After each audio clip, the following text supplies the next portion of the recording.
Hello, everyone. Welcome to the Narcissism Decoder. I'm your host, Dr. Anthony Mazzella. Today, we have a very special guest, Dr. Debi Silber. She's the founder of the Post-Betrayal Transformation Institute and a leading expert in the field of betrayal recovery. Her PhD research led to 3 groundbreaking discoveries about how we experience and heal from betrayal, fundamentally changing our understanding of the healing process.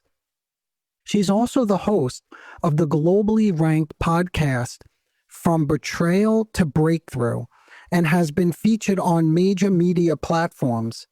Dr. Silber has helped countless people move beyond betrayal and break free from the emotional blocks that hold them back. Today, we'll dive into what makes betrayal so deeply wounding and, more importantly, how to truly heal.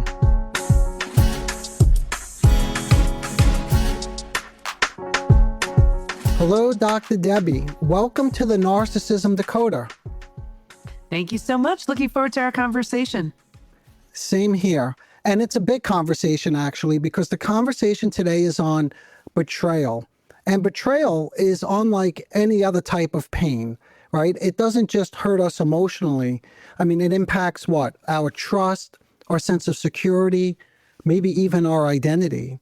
So maybe that's a good place to start. Maybe you could break down why betrayal is so painful and give us some sense, perhaps descriptively, how people experience it. Yeah, it's a great place to start. Betrayal is a very different type of trauma that needs a different way to heal. That was, in fact, the first out of the 3 discoveries that were made during my PhD study.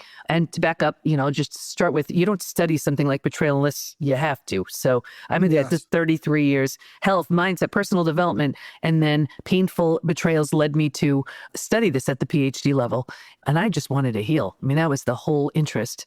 And I had 4 kids and 6 dogs and a thriving practice, but I couldn't find a book. I couldn't find a course. I couldn't find anything. So here I was. And that study made those discoveries, which changed my health, my family, my work, my life.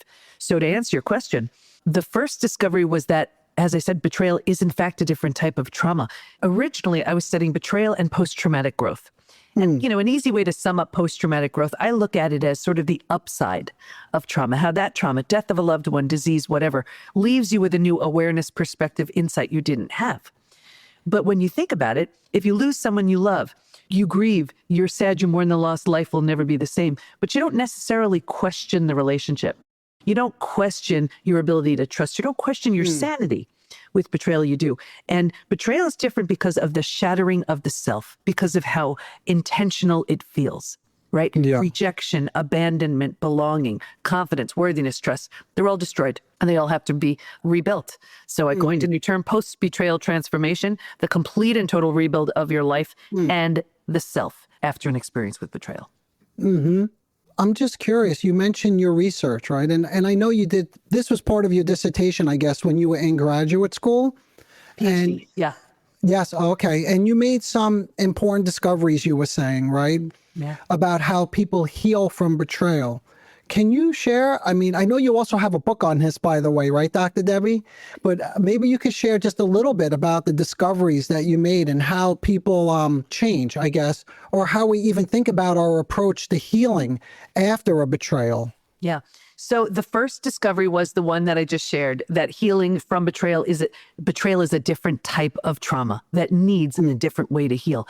And if you try to heal it as if you were trying to heal from the pain of losing a loved one or disease, it does not work. So that betrayal is a different type of trauma that needs a different way to heal. That was the first discovery. The second one was that there's actually a collection of symptoms, physical, mental, and emotional, so common to betrayal, it's now known as post-betrayal syndrome. And we had over 100,000 people take our post-betrayal syndrome quiz on our site to see to what extent they're struggling. And a few things about that. The first thing is we've all been time heals all wounds, right? Yeah. Well, I have the proof that when it comes to betrayal, that's not true. Yeah. There's a question on the quiz that reads, is there anything else you'd like to share? And people write things like, my betrayal happened 35 years ago, and I'm unwilling to trust. My betrayal happened 15 years ago. Feels like it happened yesterday. So we know we can't count on time. We can't even count on a new relationship to heal it. Healing needs to be deliberate and intentional. And every few months, I pull the stats from the quiz. Happy to share them if that would help. I'm curious just in terms of time, because I see this as well, by the way, in my field, but I'm curious what your impression is. Like, what happens at just the passage of time, for instance, is not enough to heal all wounds? Like, in other words, what's going on with that individual that doesn't help?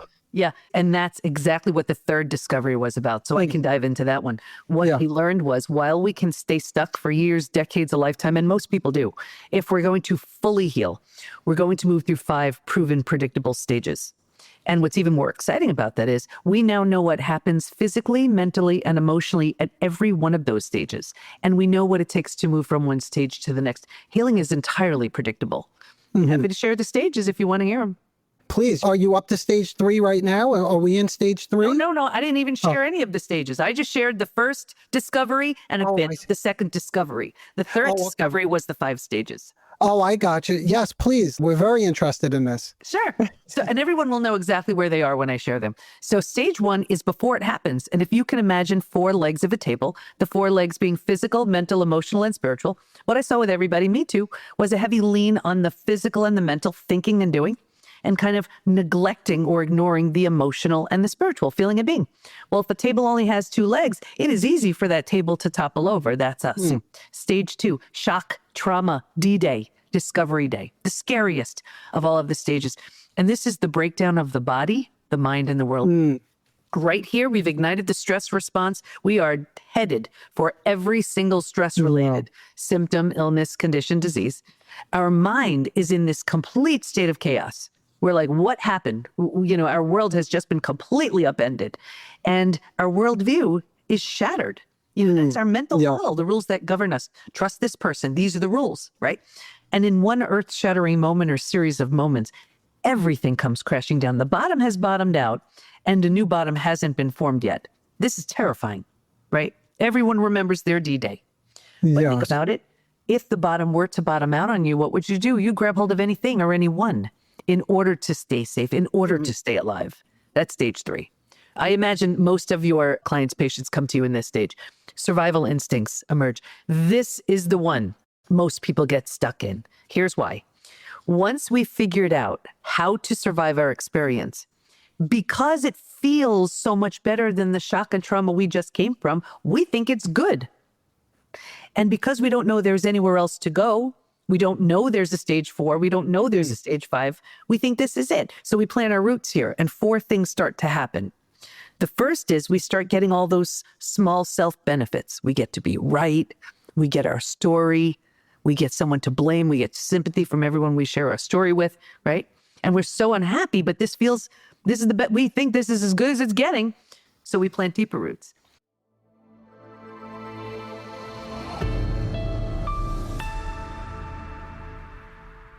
Okay, wait, Dr. Debi, hold on. Let me just hover over this one because it seems so significant.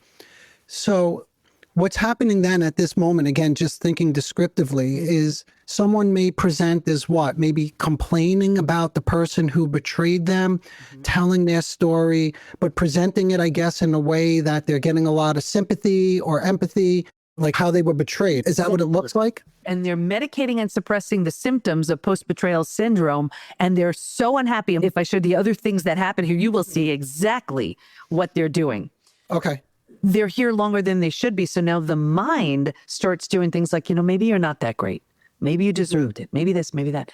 Interesting. They're really getting more stuck in that space. And now because these are the thoughts they're thinking, this is the energy they start putting out. Like energy attracts like energy. So now they're calling situations and circumstances and relationships towards them to confirm this is where they belong. Here's where they join a lame support group. And they found their people. So they will actually sabotage their healing because they don't want to outgrow their group. This is so interesting. So they find a support group. And what happens in the support group? You mean because it's people who are also stuck in that third stage where they are grabbing onto something, maybe telling a story that's not the full story. It's the full story for them. But what happens is they've made it their life story instead of making it a pivotal chapter of their next story. Okay. So what they're doing is they feel aligned with all the other people in the group. Oh, isn't this bad? Oh, you think that's bad? You should hear my story. Oh, you think that's bad. And it's that. So now here you are, you may want to heal, but you're thinking, oh, well, those are my people, right? Yeah. Okay. Or they could be meeting with someone who's not very skilled in betrayal, feeling heard, validated, and understood, which is actually solidifying that place in stage 3. So they're getting so many benefits, false benefits from being in stage 3, but they're unknowingly staying very stuck. And because it's so miserable, but they don't know there's anywhere else to go, now they're like, I have to get through my day. And what do I do? Yeah. Here's where they start numbing. So they start using food, drugs, alcohol, work, TV, whatever, right? To get them through the day. They do it for a day, a week, a month. Now it's a habit, a year, 10 years, 20 years. I can see someone 20 years later and say, that emotional eating, that you're doing, that drinking, do you think that has anything to do with your betrayal? They look at me like I'm crazy. They say, 20 years ago. Do you see? All they did was lock themselves in stage 3 and stay there. Yes. Oh, this makes complete sense. And I'm really looking forward, just as a little plug for the audience, we're going to be talking about toxic narcissistic relationships next and what happens when you try to get out of them. And this, what you're describing, not that I'm diagnosing anybody, but this is a very familiar pattern. We call this splitting, right? Where you split off and then you enter into this fantasy world, which is the eating, drinking, whatever it is. And you don't have to really ever deal with genuine emotions. And this is why repeat betrayals happen. This is why the symptoms continue. This is why, that saying, if nothing changes, nothing changes. So they're stuck in this stage 3 space, just miserable, wondering why it keeps happening to them, wondering why they feel so horrible, wondering why they're attracting more of it to them. I'm not suggesting for a second it's their fault. Right. It is their opportunity, though. Yeah. Until and unless they understand, they learn, okay, something dramatic has to change. Yeah. That's one of the things that takes us out of stage 3 into stage 4. Can I get you to stage 4? Yeah, I'll just say one thing quickly. Yeah, sure. It's not their fault because they're doing whatever they can to, one, avoid psychic pain, really deep suffering that you were describing earlier, right? So I guess at that point, they don't have a lot of options like at their fingertips. So they do whatever they can, which seems like the best alternative. But overall is not, it was adaptive maybe at one point, right? Because it helped get them through this, but it becomes maladaptive over 20, 30 years. Exactly. Yeah. And the longer they're in stage 3, the less hopeful they are that there's anything beyond that. Because they don't know, or they've gotten so conditioned into thinking this is as good as it's going to get. I better find a way to be okay with this. Yes. Yep.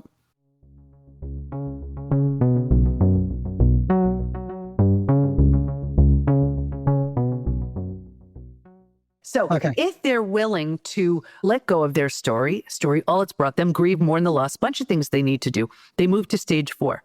Stage 4 is finding and adjusting to a new normal. So here's where you acknowledge, I can't change what happened, but I control what I do with it. In that decision alone, we're turning down the stress response. We're not healing just yet, but at least we stop the massive damage that's been accumulating in stages 2 and stage 3.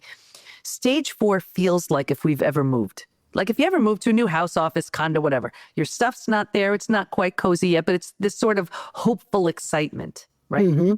But think about it. If you were to move, you don't take everything with you. You don't take the things that don't represent the version of who you are now ready to become. And what I found was there's this one spot as people move from stage 3 to stage 4. That lame support group, you're done. That betrayer who's not changing, you don't take them with you. So people ask me all the time, I've had these people in my life for years. Is it me? Yes, it is. You're undergoing a transformation. And if they don't rise, they don't come along. Yeah. So very often we see a change in friendships and relationships as we move from stage 3 to stage 4. Yeah, it makes sense. It makes me think of, some of my patients have addictions. So as they're overcoming the addiction, they still have a friend group who participates in the addiction. And they're like, what am I supposed to do? Make new friends, right? Because when they get around those old friends, it's like the community, right? They're back in that environment and feel the temptation. So yeah, that's hard because now they have to face another painful loss, right? So here is another loss, giving up that security of that old friend group. Right, right. Yeah. And that's why when you're so committed to your growth, having people who hold you to a higher standard, who've already done it, who are doing it, who are doing the work, this way you don't feel like you're alone. So it's a really common space. And this is why transformation, it's not that it's necessarily lonely, but it's very personal. And this happens all the time. I did 2 TEDx talks, and in the first one, I talk about exactly what you said. And I used these 3 scenarios, and one of them was this guy that I was working with, and he would go meet with his friends every weekend, complain about their jobs, complain about their lives. And at one point it struck him, he said, if I'm complaining about it, I should probably do something with it. So he dives into the world of personal development, and he's like a kid in a candy store, meets up with his friends, starts sharing it with them in the hopes that they'd be like, oh, wow, I want to go to one of these conferences or events with you. And they look at him like he's crazy. Yeah. What does he do? He sabotages, what he was doing in order, and he starts drinking more when he's with them. Such a common response. Yeah.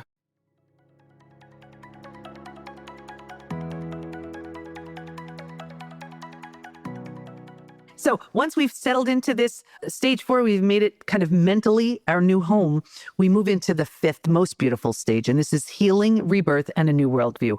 The body starts to heal. Self-love, self-care, eating well, exercise. We couldn't do that before. We didn't have the bandwidth. Now we do. We're making all kinds of new rules, new boundaries based on the road we just traveled. And we have a new worldview based on everything we're seeing so differently and so clearly now. And the 4 legs of that table, in the beginning, it was all about the physical and the mental. By this point, we're solidly grounded because we're focused on the emotional and the spiritual too. Those are the 5 stages. Yeah, that's wonderful. And I could see in stage 5, again, just to go back to the example I just used. So the fellow gives up drinking, right? Gives up smoking, and then suddenly realizes he has a lot more energy than he thought he had before, right? And that he doesn't sleep in until noon anymore. And he's waking up earlier, and he's like, what do I do with all my free time? Maybe I should join the gym. So there's the physical, right? So now he joins the gym, and before he knows it, he starts to meet people of like mind. Like, I guess what you said, people who will help him rise up, right, to the next level. Exactly. Yeah. It is so common for us to see in stages 4 and 5, new levels of health. We see it all the time. New businesses, like the BBT Institute, that was a stage 5 thing. You don't have access to big ideas when you're stuck in your trauma. New passion projects, new relationships, either with the person who hurt you on a very different level or with someone entirely new. You're not ready for any of that when you're just living in that sort of toxic soup of stage 3. Yeah, and that's so threatening, because anything that takes you out of that toxic soup, right? That sort of fantasy world that you're living in of intoxication or the complaining, the support group, whatever it is, becomes so threatening because that's reality now, where that other stuff is not reality. Here's sort of a challenging thing that I commonly face. I don't know if you've ever encountered anything like this, but they're in stage 3. They have their vices, right? And then you get the opposite of the guy who stops drinking or smoking or whatever the addiction is, right? And he has a strong conviction that this is the only thing that brings me pleasure. So why wouldn't I go, to your example, at the end of the week and complain with my buddies at the bar, right? I get so little pleasure in my life, and this is the only thing that's so gratifying. Why would I ever consider giving that up? Now, I don't know if you run into those trickier cases, but I see quite a bit of that as well. But I'm curious if you have any thoughts on that. Yeah. They have to find something that feels better than that. They're looking at it like that's their measurement. That's all they can measure. But when they've experienced the feeling of something better, something more healthy, something healthier, something just bigger, happier, whatever, they don't have the need to compare it to the old. Like, here's an example. Let's say there are 2 best friends and they're both 30 pounds overweight. They both put themselves together. They both look good. It's not stopping them from doing anything. And one day, one of the friends says, I'm done. I'm just done with this extra 30 pounds. So she's off on this healthy eating journey and exercising and all of a sudden, and she looks great. She's wearing clothes now that she chooses versus what fits. She has more energy, all the things. And she says to the other friend, she's like, come on, it's so great over here. Yeah. Friend who still has the 30 pounds, she's like, I'm okay. And the truth is she is. She doesn't know what she's missing out on. If people knew what stage 4 and 5 felt like, they wouldn't waste a minute in stage 3. Yeah. And that's, I think, the hardest part, I imagine, at least in my own experience. It's like this huge bump, to get like 1 and 2, yes. 3 to 4 seems impenetrable, right? And sometimes I'm curious what you think about this is I'll tell them, it's always a good opportunity also when they get so intoxicated that they fall down and, or they, whatever, I don't want to say hit rock bottom, but there's some glimmer of awareness that this is not working for me anymore, right? Even if it's in a relationship, you said they could go to another relationship and it seems like it's the antidote, but then that starts to head south as well. So one thing that I've tried is when they do, it seems like when they do hit rock bottom and there's like a little window, that's maybe open, and I would ask them, why not consider going without the smoking or the whatever it is, whatever the vice is? Yeah. I don't mean forever, but what about a night or even just delaying it? Instead of coming home straight from work, what are your thoughts about just go to 11 o'clock? But at least then that will give you and I something to look at in terms of what begins to emerge when you try to stretch it out a little bit of those moments where you don't have your best friend. And I don't, mean literally, but it could be any vice to the point that you mentioned. Yeah. And then maybe if they can muster up the courage to do that, that could be the little taste, I think, of what you were describing of what is it, step 4 could be like, right? Yeah. I think it's such a great point you're making. But what I find is there's so much fear that's driving all of these decisions. Yes. We don't want to be uncomfortable. We don't like change. So we choose the familiar known, even if it stinks. Yes. I use this other analogy and it's, you could see it so clearly. And this is where, we say we don't need the dark night of the soul or the lowest moments, but those, I have to say, they're the most if we use them to our advantage, they are perfect. They are perfect when we can say, okay, I'm going to use this as a launch pad for my transformation. Like, here's what I mean. Let's take an old house. And here's the difference between resilience and transformation. Let's say the old house needs a new roof. Get a roof. That's resilience, right? You're restoring it. Or let's say it needs a new paint job and you paint. That's restoring it. That's resilience. Here's trauma and transformation. A tornado comes by and levels the house. Like a new roof's not going to fix it. A new paint job's not going to fix it. But here's the thing. You have every right to stand there at the lot where your house once stood and say, this is the worst thing ever. You'd be right. You can call over everybody you know and they'd all agree. And you don't have to do anything. But if you choose to rebuild a house, why would you build the same one? Right? There's nothing there. The opportunity is to give this new house everything the old house didn't have. After an experience with betrayal, that's the opportunity. Yes. I love that metaphor, just so you know. I really appreciate it because I think it nicely captures how powerful betrayal is and then what it's like, the sort of post-betrayal. What was it? Maybe that's your stage 2? Was that it? When you were really trying to capture the devastation that someone experiences? Shock and trauma. That's the scariest stage, yeah. Just out of curiosity, again, I know we digress, but in your stages, as you're working through this, do old traumas come up? Is history part of this work that you're doing with the individuals that you're serving? Very often, because think about it. If you've been betrayed as a little kid, right, in whatever level, and it could even be a misinterpretation of something that you looked at, you believed was a betrayal. Now think about it. If that's not cleaned up, you go into your adult relationships, not that they're good, but they're so familiar. It's like, oh, I know how to do this. Right? So it's very common to have repeat experiences. But like I said, it could be even from something like a misinterpretation. Here's an example. Let's say you were a little kid and you had earth-shattering news to share with your mom.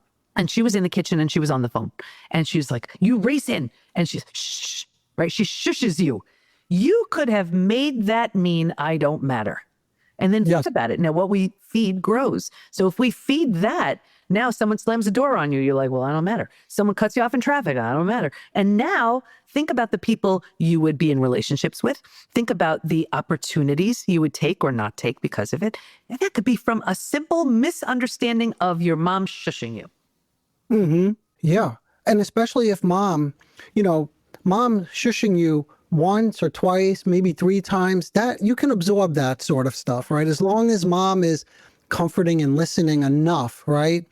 But if mom continually shushes you, Yeah, I could see immediately. This is something that we call trauma with a small t. I'm sure you've heard of that before. It's like the trauma of everyday life, living with a mother who may be too preoccupied to really pay close attention, to what happened at school that day.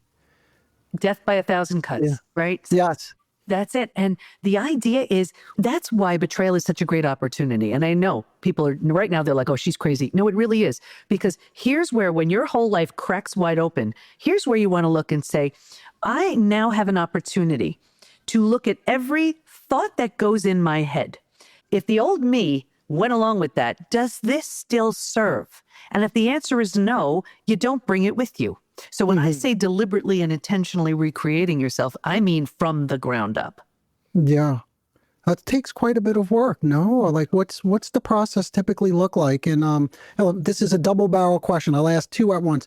And how many of the people that you do serve do you see or do you begin to hear about that earlier trauma? Like, in other words, for people who are so devastated today, is it more likely that there were these earlier misconceptions and traumas, earlier in life, or not necessarily? Not necessarily. Not necessarily. Yeah. Sometimes it's just a lacking. They don't have the tools, the resources. I found that when it comes to really moving through the stages, because people say, how long does it take?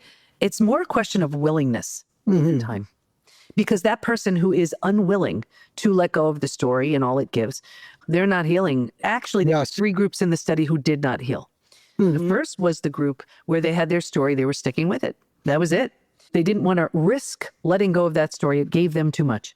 The second was the group that was numbing, avoiding, distracting. They numbed in some way. Maybe they went on a mood stabilizer, anti-anxiety medication, emotionally eating, whatever. They didn't. The third group, this was the group where the betrayer had very little consequences.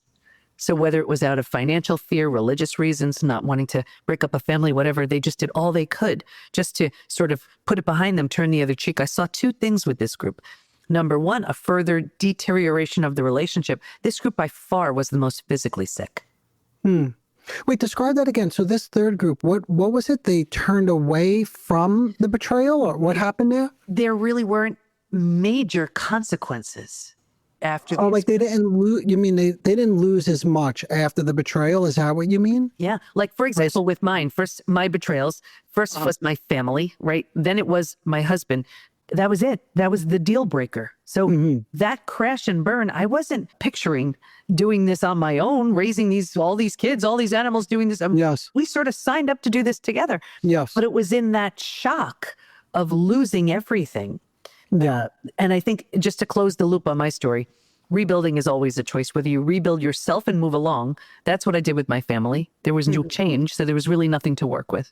And with my husband is to transform people. Not long ago, we married each other again. New rings, new vows, new dress, and our 4 kids' bridal party. Because he lost everything, I lost everything, right? So now it's like, okay, my only intention was I'm going to heal for my kids, for my clients, whatever.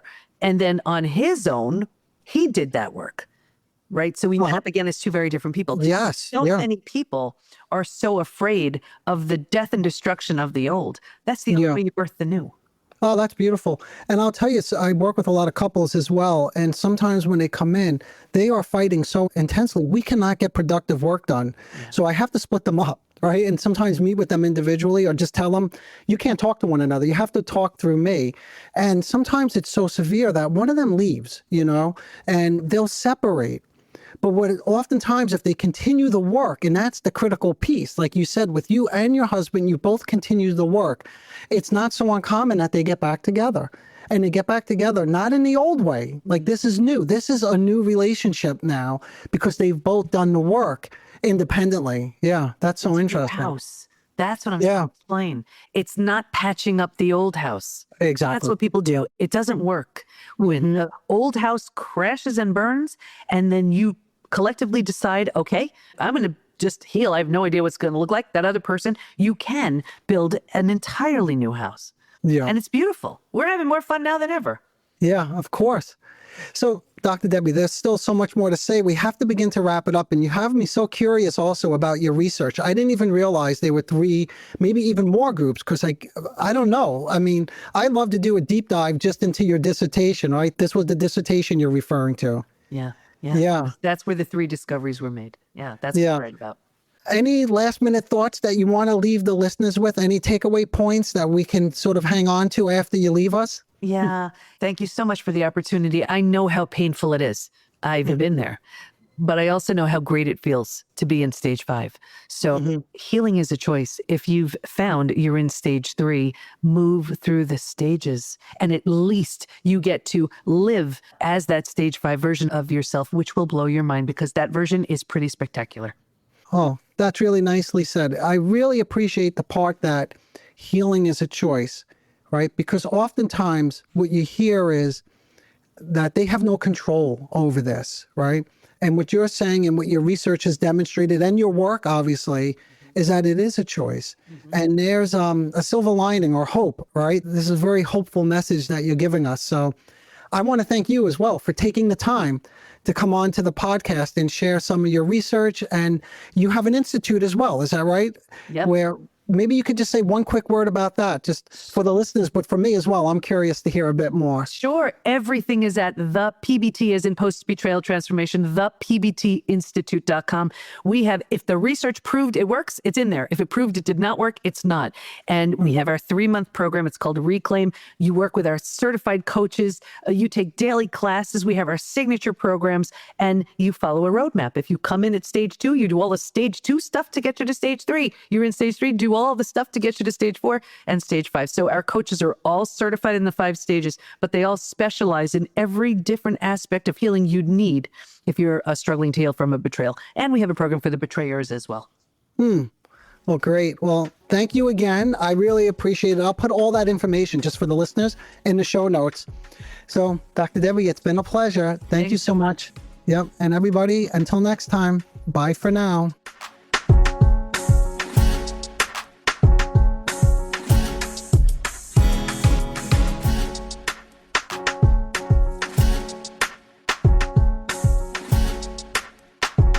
Disclaimer alert.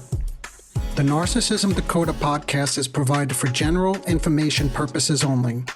The content presented in this podcast is not intended to diagnose, treat, or cure any psychological condition related to narcissism. The content on this podcast should not be considered a substitute for professional medical advice, diagnosis, or treatment. For specific advice pertaining to narcissism or any other psychological condition, you could reach me directly.